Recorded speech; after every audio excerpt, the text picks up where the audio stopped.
we've been brainwashed. People have been told, you know, that you need this income tax system to fund government, which is absolutely ridiculous. I mean, my question is, well, if that's true, how did we fund government from 1776 to 1913? The main purpose of the income tax is not to raise revenue, but to redistribute wealth and to control society. And a lot of people might say, well, gee, if there wasn't an income tax, what would happen to education? They don't understand that education is paid for the most part, out of state and local taxes, your property tax. People might say, well, how are we going to build and maintain our highways if there's no money coming into the government? We need our highways. There is a tax on every gallon of gasoline that people buy.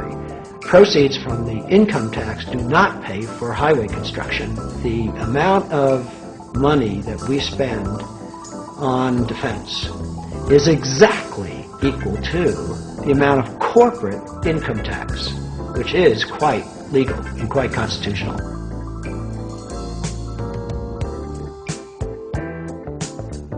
I decided to call the IRS. I spoke to Anthony Burke in Media Relations. He was very nice to me, and I explained to him that I was an award-winning film producer and that I was doing a documentary on the IRS.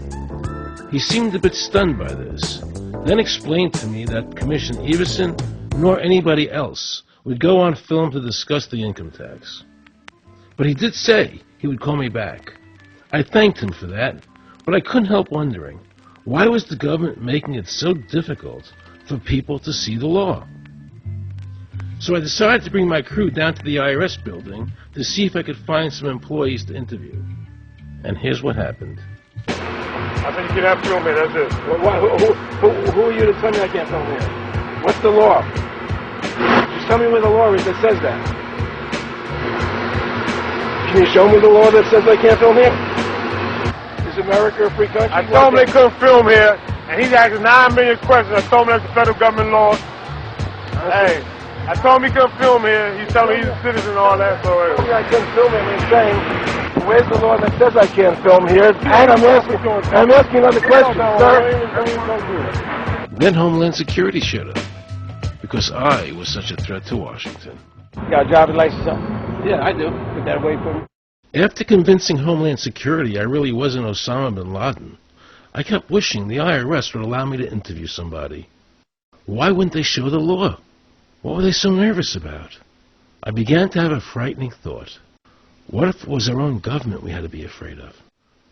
With that disturbing thought in my mind, I went to see a group of tax experts. You can look through the statutes and look for the law that requires you to pay. And when you do that, you can't identify a law that requires the average person in America who earns a wage and works in private business to pay an income tax. The Constitution allows for two kinds of taxes.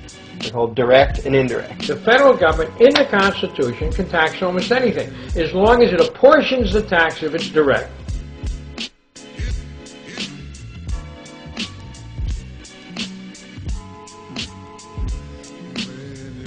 The indirect tax is, for example, an excise tax. I can avoid the excise tax on gasoline. I can choose to ride my bicycle. I can avoid the excise tax on tobacco. I can choose not to smoke, or I can grow my own tobacco.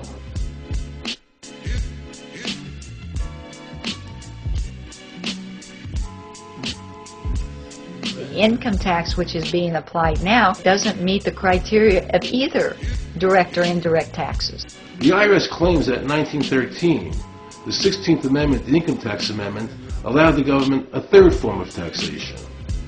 What was the Supreme Court's ruling on that? The Supreme Court in the case of Stanton versus Baltic Mining. I mean, what could be clearer than this?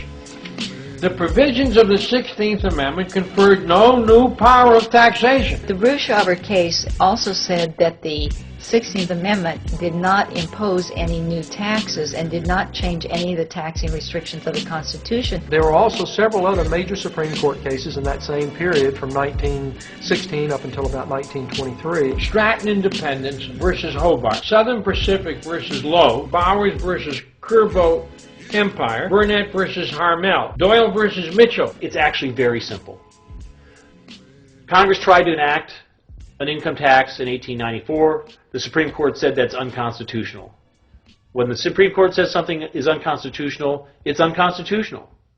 They tried again in 1913, and the Supreme Court said the 16th Amendment conferred no new power of taxation. So, if they didn't have it then, and they didn't get it, they don't have it. There is no constitutional basis for a tax on the wages of Americans living and working in the 50 states of the Union. Period. End of argument.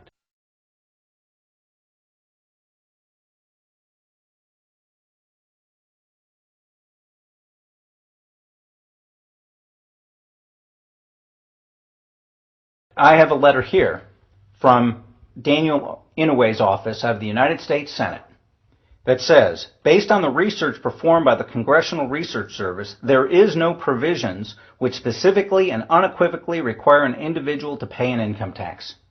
Period. End of story. There is no law, and to date, nobody has been able to show that there is a law for the average American citizen working day in and day out to pay an income tax. The definition of income in the Constitution was given in the Eisner versus Montgomery case, and it turns on gains or profits that are made from some activity. Doyle versus Mitchell, 247 U.S. 179, 1918. Here's what he said. The idea of gain or increase arising from corporate activities. In other words, it doesn't mean wages, it doesn't mean dividends, it doesn't mean alimony. It means a gain or a profit arising from corporate activity.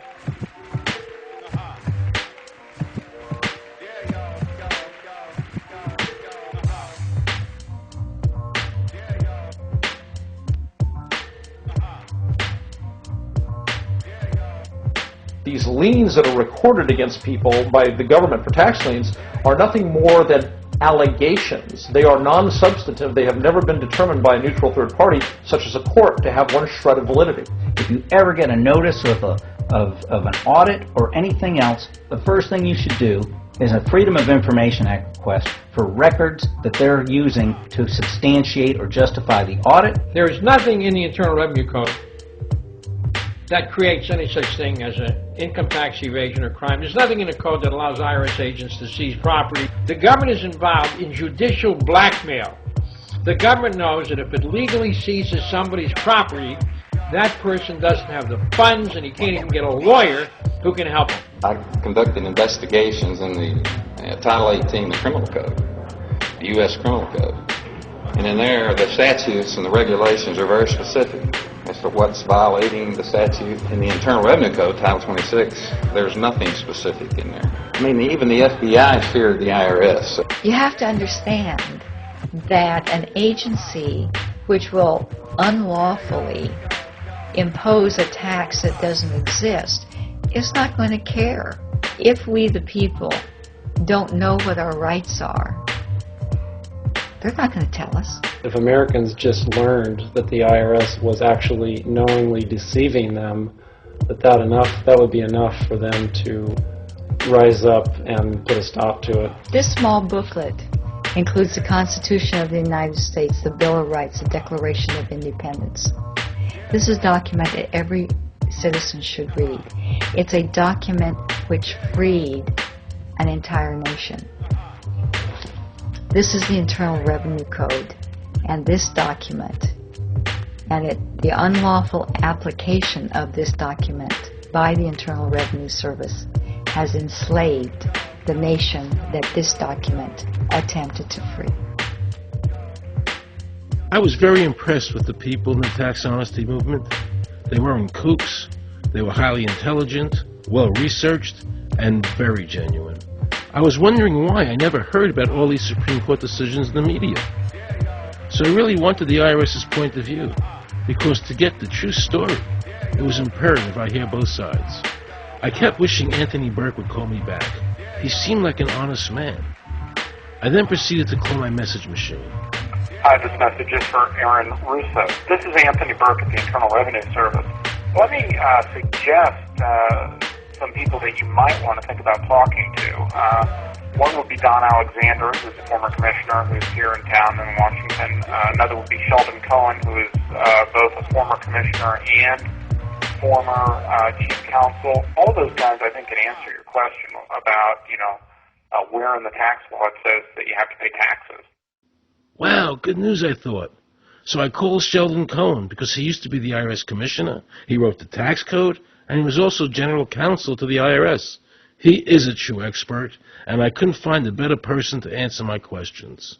He graciously agreed to my interview. The reason I'm doing this documentary is because there are many people in America today who believe that there's no law that requires them to pay an income tax or file a 1040. And there are many people going to jail for it, fighting over it. The Internal Revenue Code is authorized by the 16th Amendment. I think it should be clarified. I think government should be transparent to the people.